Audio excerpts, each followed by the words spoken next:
सत्ता, कानून और उस भरोसे की जो देश की सबसे बड़ी राजनीतिक विरासत पर टिका हुआ था। आज सवाल सिर्फ सबरीमाला अयप्पा मंदिर के सोने का नहीं है।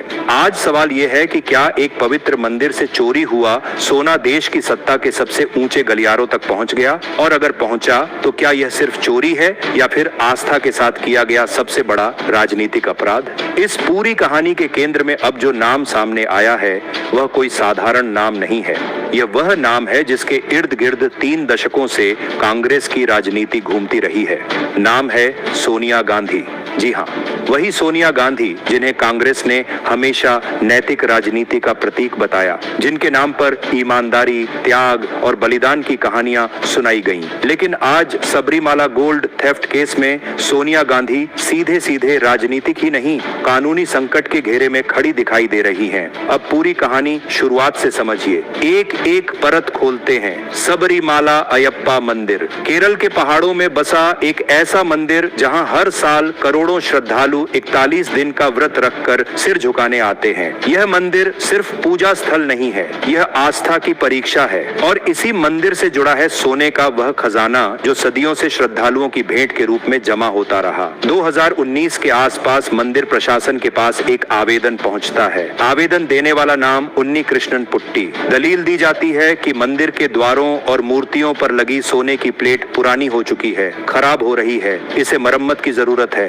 कागज पूरे, दलील धार्मिक। नियत पर उस वक्त किसी को शक नहीं। मंदिर प्रशासन अनुमति देता है, सोना मंदिर से बाहर ले जाया जाता है। लेकिन कुछ समय बाद जब वह सोना वापस आता है तो सच्चाई सामने आती है। सोना नहीं, तांबे की प्लेट। यहीं से सबरीमाला सोना चोरी कांड जन्म लेता है। शिकायत होती है, जांच बैठती है, केरल सरकार SIT बनाती है। जांच जैसे जैसे आगे बढ़ती है वैसे वैसे यह साफ होता जाता है कि यह कोई छोटी चोरी नहीं है, यह एक पूरा नेटवर्क है। सोना उठाया गया, पिघलाया गया, छड़ों और बिस्किट में बदला गया और फिर बेचा गया, बांटा गया और गिफ्ट के रूप में भी दिया गया। मुख्य आरोपी बनता है उन्नी कृष्णन पुट्टी। उसके ठिकानों पर छापेमारी होती है और यहीं से ED की एंट्री होती है। मनी लॉन्ड्रिंग का एंगल सामने आता है क्योंकि चोरी का सोना सीधे कैश और संपत्ति में बदला गया। 2 दिन पहले ED ने केरल में 7 से 8 ठिकानों पर छापेमारी की। बरामदगी होती है 1.3 करोड़ रुपए नकद, सोने के छड़े और लेन देन के दस्तावेज। यानी अब यह साबित हो चुका है कि मामला सिर्फ मंदिर तक सीमित नहीं था।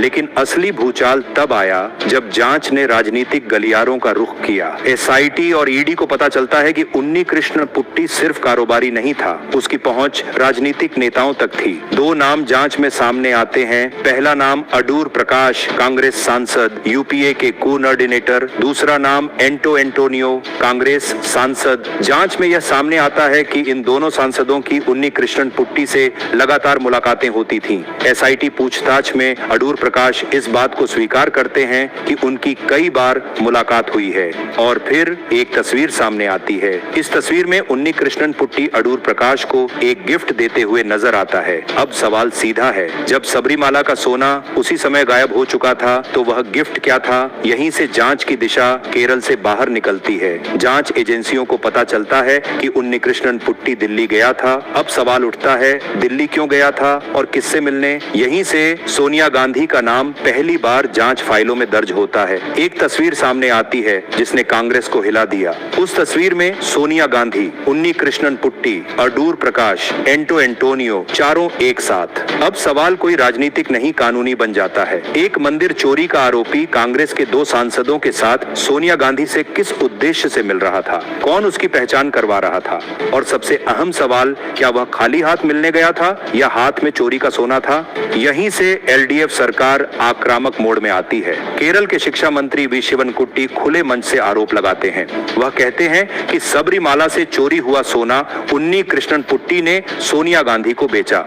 वह मांग करते हैं कि सोनिया गांधी को गिरफ्तार किया जाए, उनसे पूछताछ हो और 10 जनपथ पर छापा मारा जाए। यह बयान सिर्फ राजनीतिक हमला नहीं रहता। केरल विधानसभा के भीतर सोनिया गांधी का नाम लिया जाता है और जैसे ही विधानसभा में नाम लिया जाता है, कांग्रेस की घबराहट सबके सामने आ जाती है। तुरंत मांग की जाती है कि कार्यवाही से सोनिया गांधी का नाम हटाया जाए। अब यहाँ एक सवाल उठता है, अगर कुछ नहीं है तो नाम हटाने की मांग क्यों? इसी बीच प्रधानमंत्री नरेंद्र मोदी केरल दौरे पर जाते हैं और सबरीमाला गोल्ड थेफ्ट का खुलकर जिक्र करते हैं।